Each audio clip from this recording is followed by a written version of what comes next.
আমার স্ট্রিটের children's happy home গত বৃহস্পতিবার থেকে সরকারি সাহায্যপ্রাপ্ত এই স্কুলে জল নেই। কিন্তু কেন? কারণ স্কুলের সামনে জলের পাইপলাইনের কাজ করছে কলকাতা পুরসভা, যা করতে গিয়ে স্কুলের পাইপলাইন কেটে গিয়েছে। ফলে স্কুলে জল নেই, তাই স্কুল বন্ধ, একাধিক পরীক্ষা বাতিল।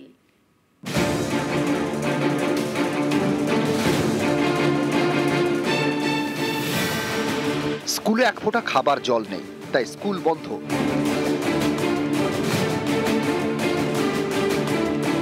সরকার অনুমোদিত স্কুল আমহা স্ট্রিটে 100 বছরের পুরনো স্কুল চিলড্রেন্স হ্যাপি হোম। এই স্কুলের একেবারে দোরগোড়ায় কয়েকদিন ধরে জলের পাইপলাইনের কাজ করছে কলকাতা পুরসভা। অভিযোগ, খোঁড়াখুড়ির সময় স্কুলে জলের পাইপলাইনটা ফেটে যায়। এর জেরে 13 নভেম্বর থেকে স্কুলে জল নেই, বাথরুমে জল নেই, খাওয়ার জল নেই, দুর্ভোগের এক শেষ।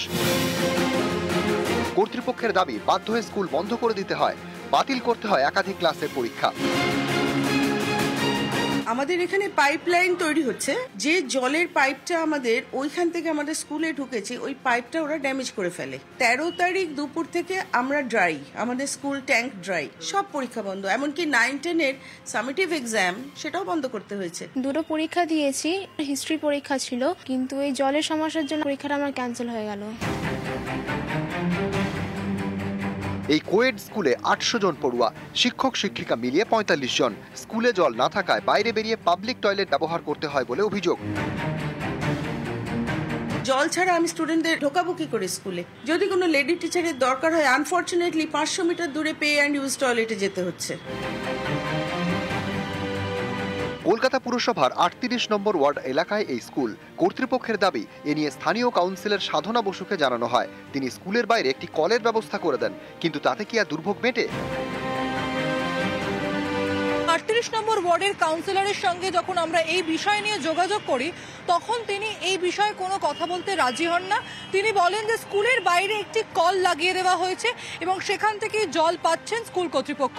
তবে স্কুল কর্তৃপক্ষের দাবি যে সেই কল বা সাবস্টিটিউট কল যা স্কুলের বাইরে লাগিয়ে দেওয়া হয়েছে, সেই কল থেকে যথাযথ জল পাচ্ছেন না তারা। 13 নভেম্বর অর্থাৎ গত বৃহস্পতিবার থেকে জল নেই, যার জেরে স্কুল বন্ধ, পরীক্ষা নেওয়া যাচ্ছে না।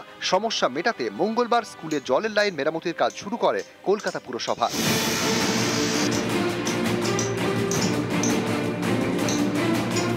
ক্যামেরায় অর্চন গোস্বামীর সঙ্গে প্রীতি সাহা, নিউজ 18 বাংলা।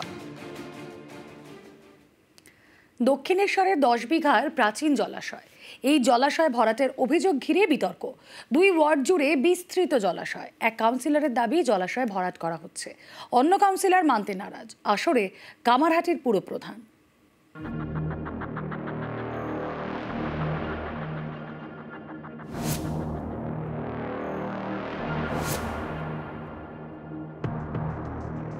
দক্ষিণেশ্বরে প্রায় 10 বিঘা এলাকা জুড়ে প্রাচীন এই জলাশয়। এর অর্ধেক কামারহাটি পুরসভার 14 নম্বর ওয়ার্ডে, বাকি অর্ধেক 15 নম্বর ওয়ার্ডে। এই জলাশয়েরই একাংশ ভরাটের অভিযোগ ঘিরে বিতর্ক বেঁধেছে। আমাদের এই পাশের পুকুরটা কিছুটা অংশ বোঝানো হচ্ছে, জানি না কারা করছে, তবে আমরা লোকাল কাউন্সিলরকে জানিয়েছি, আমরা চেয়ারম্যানকেও জানিয়েছি এই বিষয়টা, যাতে চেয়ারম্যান এসে একটু দেখে বিষয়টা, এবং এইভাবে পুকুর তো বোঝানোর নিয়ম নেই, তাও এটা কেন করা হচ্ছে সেটা যেন পৌরসভায় একটুখানি দেখে। জলাশয়ের যে অংশ 14 নম্বর ওয়ার্ডে, তারই পাড়ের দিকে মাটি ফেলা হয়েছে। এলাকার কিছু যুবক জলাশয় ভরাটের চেষ্টা করছেন বলে অভিযোগ। অভিযোগের তীর 15 নম্বর ওয়ার্ডের কাউন্সিলর সুশান্ত চট্টোপাধ্যায়ের অনুগামীদের দিকে। 15 নম্বর ওয়ার্ডে লাগোয়া কিশোর সংঘ মাঠ, তাদের ঘাটের দিকে মাটি ফেলেছে। তা আমি তাদেরকে জিজ্ঞেস করি, তারা বলছে আমাদের ঘাটটা ভেঙে যাচ্ছিল বলে আমরা পাড়টা সারাচ্ছি। ঠিক করেছি, আমার উচ্চতম যারা রয়েছে চেয়ারম্যান, এমএলএ, সবাইকে আমি চিঠি করেও জানিয়ে দেবো ঘটনাটা। এই অভিযোগ প্রথমত সম্পূর্ণভাবে মিথ্যা। আমার ওয়ার্ড না, পার্শ্ববর্তী ওয়ার্ডের অংশ। পাশের বাড়ি যারা আছে, অসীম রায় বা ওরাই ওদের নিজেদের স্বার্থে বলছে দেখুন বাড়ি ড্যামেজ হয়ে যাচ্ছে, এবং ওরাই নিজেরা করেছে। এখানে আমরা ওয়ার্ডের তরফ থেকে বা পৌরসভার পক্ষ থেকে বা স্থানীয় মানুষ বা ক্লাবের পক্ষ থেকে কেউ কোনোভাবে এটার সঙ্গে যুক্তও নই, আর আমরা করিও নি কিছু। পাড়ে যে জায়গাটা ফেলেছে সেটা পাড়টাকেই আটকানোর চেষ্টা, যাতে বাড়ির ক্ষতি না হয়, কোনোভাবেই পুকুর বা কিছু বোঝানো হয়। অভিযোগ আর পাল্টা অভিযোগ ঘিরে 2 কাউন্সিলরের দ্বন্দ্ব চরমে।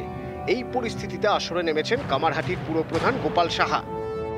জলাজমি ভরাট করা আইনেই বলা আছে করা যায় না, বাস্তবে কি আছে পুরো অফিসারদের পাঠিয়ে আমি দেখে নিয়ে, তবে সাধারণত দেখা যায় অনেক সময় পুকুর পাড় চলতে চলতে ভেঙে যায়, তো সেক্ষেত্রে দেখা যাক ব্যাপারটা কি হয়েছে। হ্যাঁ, তদন্ত তো নিশ্চয়ই করবো, আমরা যথাযথ ব্যবস্থা নেব। দক্ষিণেশ্বর থানার হস্তক্ষেপে জলাশয়ে মাটি ফেলার কাজ আপাতত বন্ধ। দক্ষিণেশ্বর থেকে সুবীর দে, নিউজ 18 বাংলা।